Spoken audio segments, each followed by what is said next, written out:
Hey, what's up? What's up? What's up? Hey, hey, fam bam. It's your man Trey, And it's your girl, Santina. and we back with another video for you.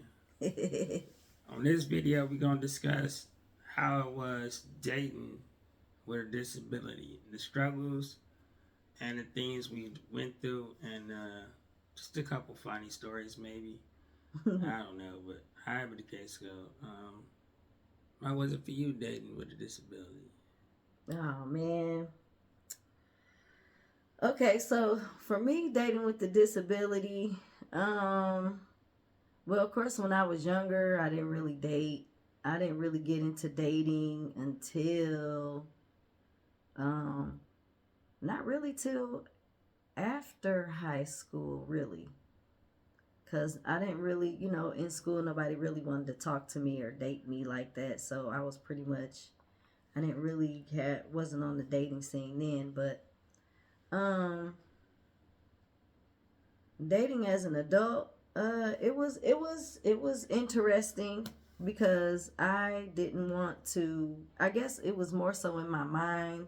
I felt like I didn't want to be a burden on anybody. Everybody has cars. They go out and hang out and do things and you know Mm-hmm. meet up places, and I wasn't able to do that, of course, because I couldn't drive. So um me wanting to just get out, it was pretty tough. But as far as talking to men, it was kind of weird because looking at me, you can't tell that I'm visually impaired. And I didn't always like to just come out and say, well, hey, yeah, before we go any further, I'm legally blind. I just want to make sure that you know. But in a way, I kind of did want them to know because I didn't want any feelings to get attached. And then next thing you know, they find out, well, hey, she can't drive or she can't see that well. And they don't want to deal with that. So Mm-hmm.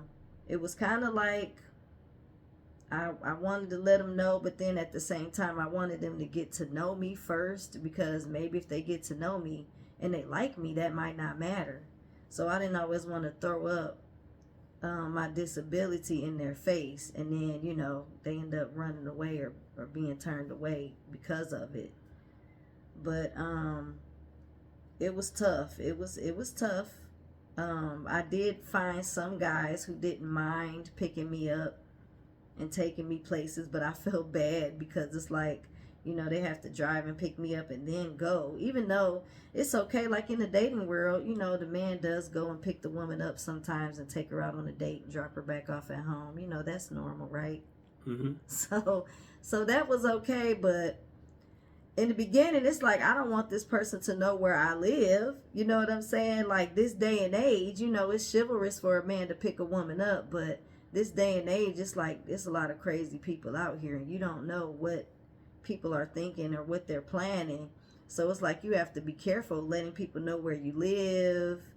And sometimes I did have to take that risk, or because most places I lived, we didn't have public transportation, or we didn't have transportation for people with disabilities. So I had to either depend on someone to take me to meet this person, or allow them to pick me up at my house. And that was kind of difficult for me because I didn't like people knowing where I live. I don't know where this man lives, but he knows where I live. He could be a stalker, he could be a crazy person, but that's never happened to me. Thank God, I've never had any issues with people coming to my house, disrespectfully.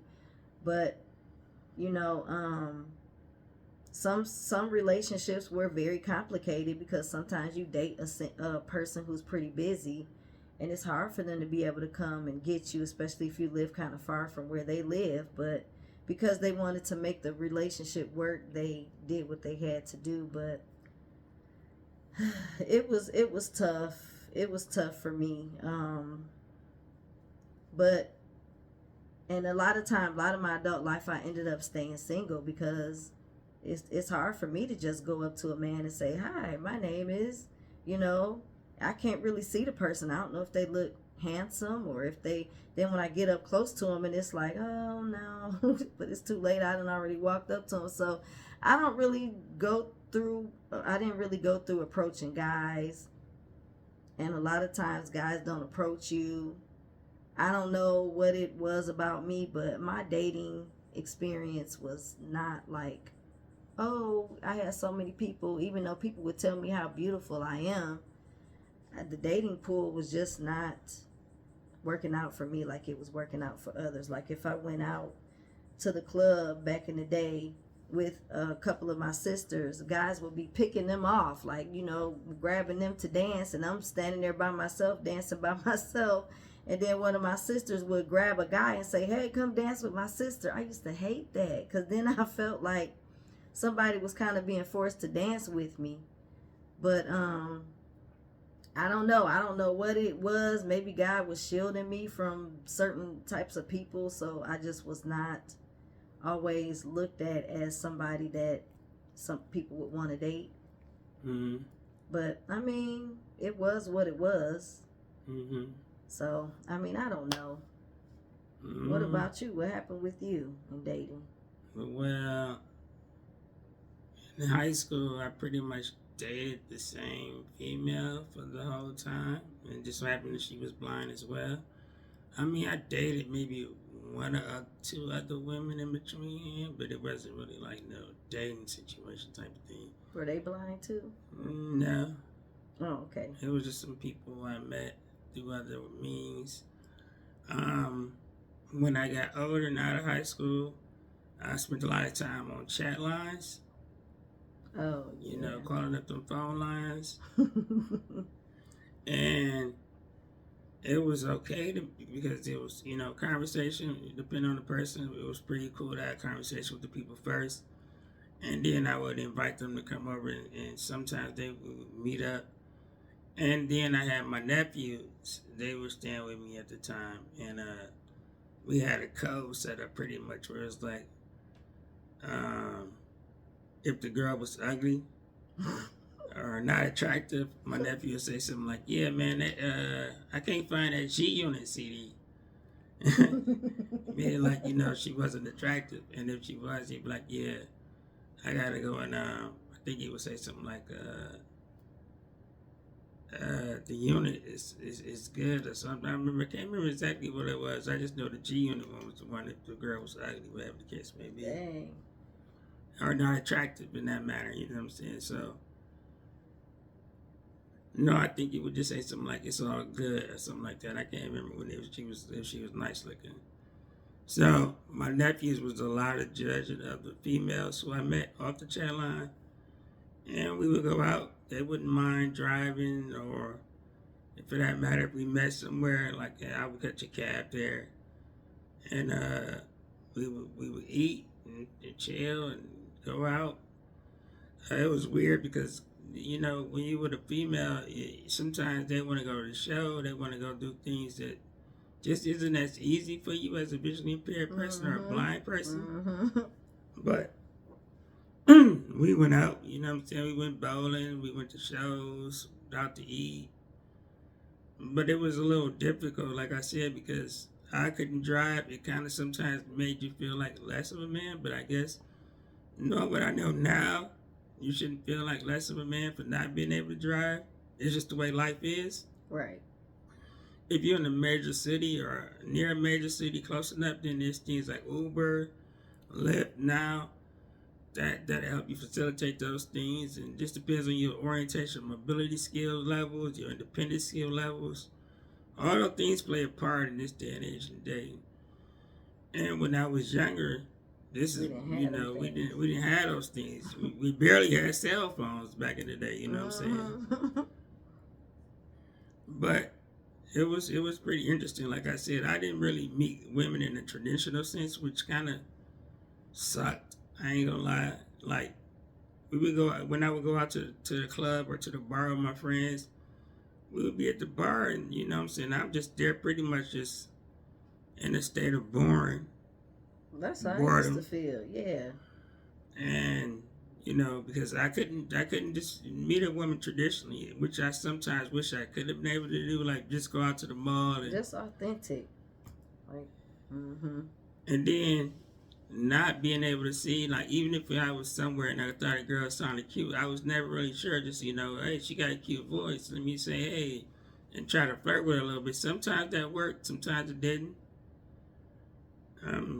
I would say it didn't work as much, but you miss every shot you don't take. So I encourage you, if you're watching this video and you're thinking about dating, take a shot at it. You know what I'm saying? You never know. Because when we were younger, they didn't have things like all these dating sites and these other forms of transportation. So I'm telling you right now, if you looking at a date, take a shot. Because every shot you don't take, you're guaranteed to miss. The most thing a girl can do is not give you her phone number. And if you got confidence and swag and you possess all those things, then it'll show. Yes. And females like that, you know what I'm saying? Dudes like that. If you out here looking for a dude, ladies, you know what I'm saying? They want you to show confidence in who you are and what you are. So I encourage you. Go ahead. I was gonna say that's the thing too. Sometimes you just gotta push yourself outside of your comfort zone, because even though I couldn't see that well, sometimes I would just have to get in my mind, girl, just get out there and dance. Just get out there and even though you don't know if anybody's going to want to dance with you. And then if they want to dance with you, it's like, okay, well, now they want to dance with me. What do I do? Sometimes it be like that. I'm just telling you, I missed a lot of shots because I just didn't have the confidence when I was younger to just to get out there. Yeah, it just, I don't know. I had to encourage myself to do it, and then if you're with a group of people, sometimes they'll try to encourage you. Come on. Come dance with me. Like, how in the clubs and stuff, sometimes, a lot of times, ladies, we would start out dancing together in a group. That's how we do. I know guys don't do that, but girls, we'll be out there dancing together, talking and laughing and dancing and scoping the room. Well, I can't really scope the room, but the girls that's with me will be scoping the room, and next thing you know, a guy will come up to them, and each person ends up getting somebody, and then I'll be dancing by myself, but I'll still just be trying to just dance and see what'll happen. Like, I don't want to be a fly on the wall, but maybe you was dancing crazy today. No, I wasn't. I didn't do nothing crazy. I did all the safe stuff. I was trying to stay safe. I didn't do too much, no crazy stuff. Maybe I wasn't twerking and shaking. I didn't really know how to do that back then. So, maybe I didn't look like fun.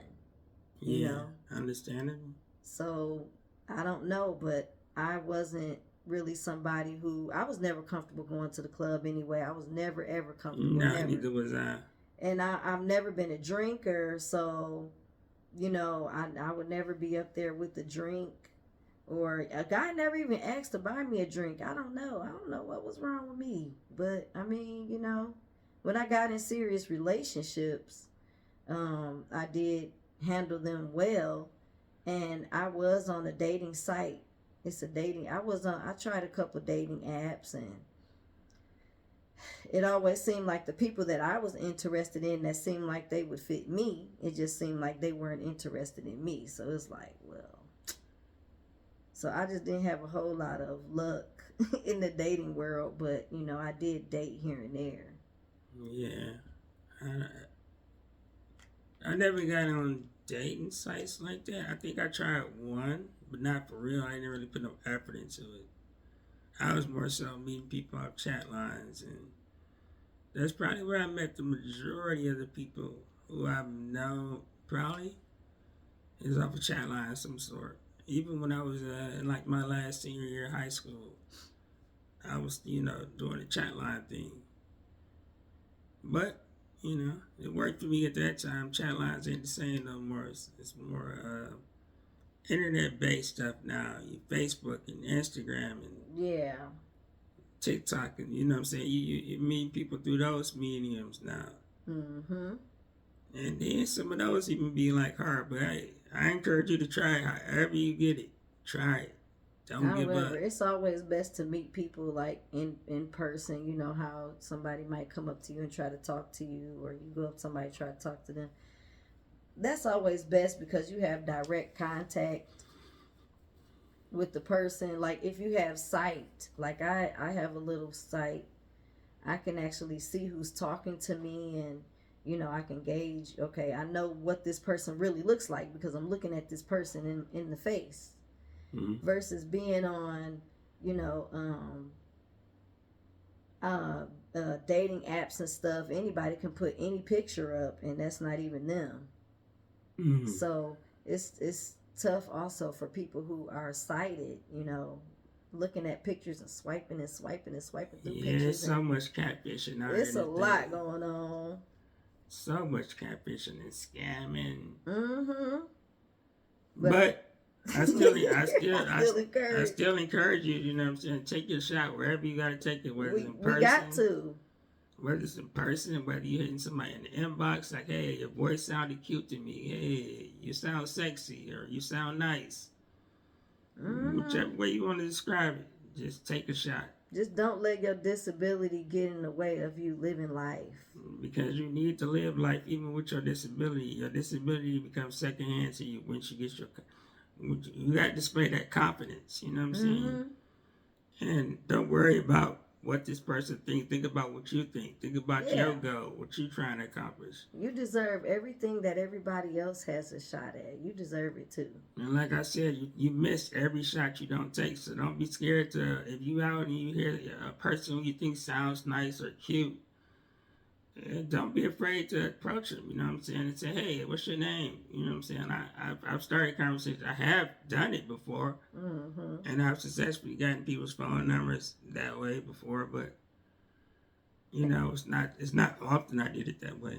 Right, and don't let rejection discourage you, because there are going to be some people who are not interested. Yeah, you're going to get rejected. Okay. You're definitely going to get rejected, but don't give up because you got rejected. There's somebody out there. Dust yourself up and try again. Yep. It's true. Somebody out there for everybody. Just watch out for the catfishing and the scam. Please do. Use wisdom and be safe in your process. Excuse me. So if you like hanging out at the bar, or at the club, or even at church, and you hear somebody just interested in sounding to you or looks okay for you, people who got low vision, you approach that person, say hi, speak to them, engage the conversation. You never know where it's going to go. And even if you don't become a couple, you might become good friends. I've met good friends like that, just saying something and starting up a conversation. Yeah, I got friends that I've met just that way, and they've been cool in the mud, you know what I'm saying? So we encourage you, no matter what your situation, whatever your disability may be, approach somebody. Say hi. And you never know what that hi is going to do. It might turn into something else or lead to something else. Because you're a wonderful person, and you can be wonderful with somebody else that needs you, or that, is looking for somebody like you. They just might not know it until they meet you. Well, I hope you're a wonderful person. Well, you got to believe you're a wonderful person. Yeah, you do. And so that's it, guys. I hope this encourages people in their dating lives, Yeah. Don't be afraid. And that's my message of the day. And don't be discouraged. All right. As always, I don't know if we just say this, but make sure you like, comment, subscribe, share with a friend, because sharing is caring. That's right. And we'll see you on the next video. All right, fam bam. We love you. Share some of your experiences in the comments so we can respond and so others can see too, All right. Peace. Bye.